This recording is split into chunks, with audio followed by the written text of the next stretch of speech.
I'm going to go over some basic plumbing fittings with you, kind of explain to you how they're used and what application to use them. When it comes to PVC fittings, you got a couple different kinds. You've got these that are used for drains and vents. They got the little short bells on each end.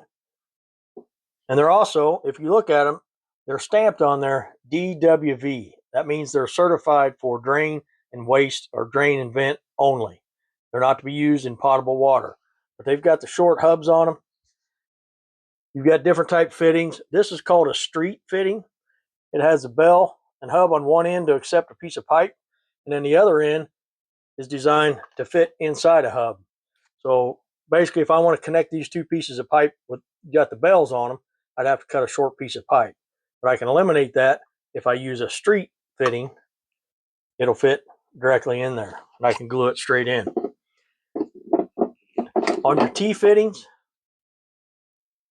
you actually have a flow line that's built into the T. So when you put this in, you want to make sure that this little Y right here is actually going in the direction of the flow. This is a little bit more pronounced. This is a Y fitting. Basically, if you were going in a horizontal piece of pipe and you had something coming in perpendicular, this gives you a nice sweep.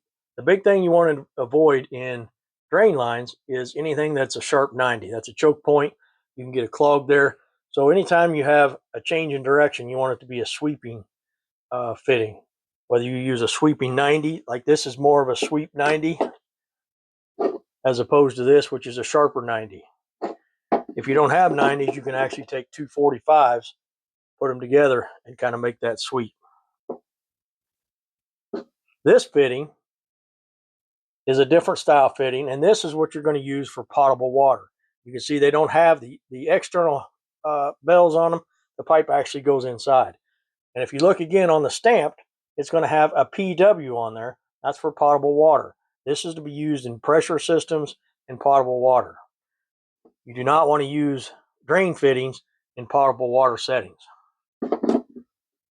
Another thing is a trap. This is one type of trap. There's different kinds. Most sinks and stuff, you're going to have a P-trap. The purpose of this trap is to keep water in here, and the water will keep harmful gases from coming up into your drains. You have hydrogen sulfide and other things that's dangerous gases that can come up in your house. So the purpose of a trap, it holds water, and that water will prevent the gases from coming in. So if you have a spare bathroom or something that really doesn't get used very often, you walk in, you smell the sewer gas, it could be because the water has evaporated in your trap. So just run some water, fill your traps up. That'll eliminate the smell in your house. So that's some basic 101 plumbing. Use the right fittings for the right application.